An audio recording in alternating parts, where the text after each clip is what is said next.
Kita lanjutkan belajar tentang pemrograman web masih di kurikulum Merdeka kelas 11 pada video yang ke-36. Masih di CSS, kita belajar tentang Tailwind. Materinya adalah tema. Kita langsung ke materinya. Kita buka tailwindcss.com di mana kita nanti akan belajar. Di quick search ini kita akan ketik yaitu theme. Theme seperti ini. Di dalam Tailwind ini menyediakan pengaturan tema. Tema ini digunakan ketika kita membuat project. Pengaturan-pengaturan awalnya harus kita tentukan supaya nanti memudahkan di dalam project. Contoh ukuran layar atau screen di sini SM dibuat 480, MD 768, kemudian LG 976, kemudian XL 1440. Ini pengaturan dari layar yang akan kita gunakan di dalam project.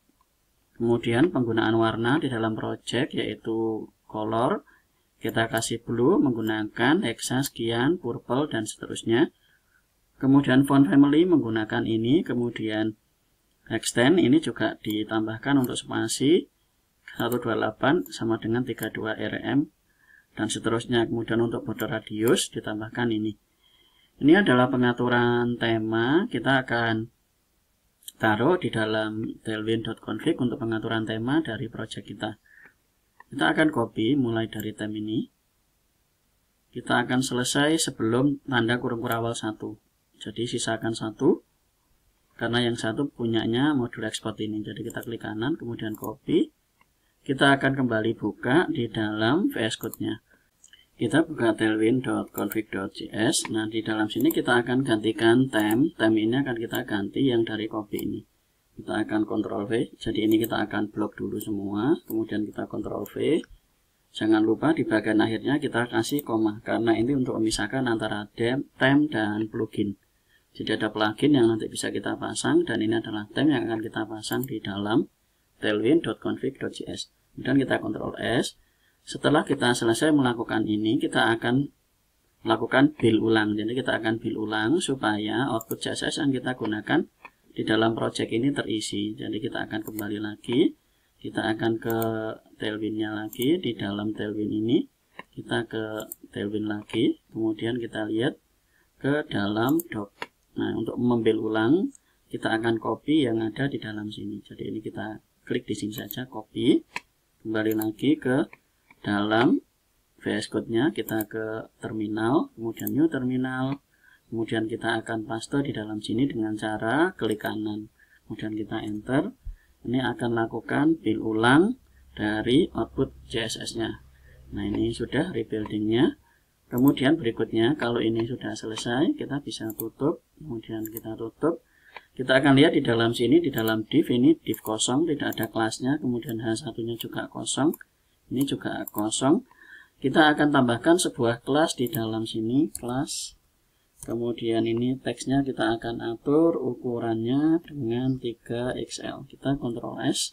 Kemudian kita akan lihat di dalam browsernya di dalam sini. Kita bisa refresh hasilnya ini. Atau kita juga bisa lihat di dalam indeks ini menggunakan show preview. Kemudian ini kita bisa cari di dalam sini menggunakan open in browser. Kemudian kita akan coba lakukan pengujian dari theme yang sudah kita pasang. Misalnya kita kasih BG blue, kita Ctrl S. Kemudian ini bisa kita refresh. Nah, ini BG-nya jadi blue sesuai dengan yang ada di dalam sini. Jadi di dalam theme ini kita bisa lihat penggunaannya dalam sini BG blue. Misalnya yang di sini kita kasih purple. Kita Ctrl S. Kemudian kita bisa cek di dalam sini, bisa kita refresh. Nah, ini berubah menjadi purple. Kemudian untuk pengaturan dari layar, kita akan coba lakukan pengaturan dari layarnya menggunakan yang ada di dalam sini. Contoh dalam sini SM480, MD768, LG976, XL ini. Kita akan tambahkan di dalam sini penggunaan dari layar, kita enter, kemudian ini BG-nya akan kita ganti dengan pink, kemudian kita ambil lagi untuk yang MD. Kita akan ganti dengan BG orange, kemudian kita lagi LG, kita akan ganti BG-nya dengan green, kemudian XL. Ini akan kita ganti BG-nya dengan yellow. Nah, ini Jadi kita bisa mengganti-ganti bagian ini, kita Ctrl S, kemudian kita bisa lihat di dalam browsernya. Dalam sini kita bisa refresh. Nah, ini berubah menjadi seperti ini, yellow. Kemudian kita bisa inspect. Kita akan lihat pengaturan layar dari yang kita buat. Nah, ini kemudian kalau kita atur, nah ini jadi hijau. Kemudian ini jadi seperti ini. Nah, jadi pink. Nah, kemudian ini jadi purple. Jadi kita bisa mengatur penggunaan dari CSS-nya menggunakan theme. Jadi pada layar berapa nanti kita akan mengatur CSS-nya menggunakan model yang seperti ini. Jadi kita bisa lihat pengaturannya seperti ini. Jadi SM untuk small dengan ukuran layar yang sudah dibuat di dalam pengaturan dari config ini. Kemudian MD, kemudian LC dan XL. Jadi itu cara penggunaan dari theme. Tentukan tema sebelum membuat project. Tema menyangkut yang pertama ukuran layar, bisa warna, bisa font family, kemudian bisa jarak atau spacing, bisa border radius, ya jadi ini terserah. Kita pengaturannya seperti ini. Untuk detailnya bisa lihat lagi di dalam panduan dokumentasi dari Tailwind CSS. Nah, itu saja materinya. Kita lanjut di video berikutnya. Terima kasih.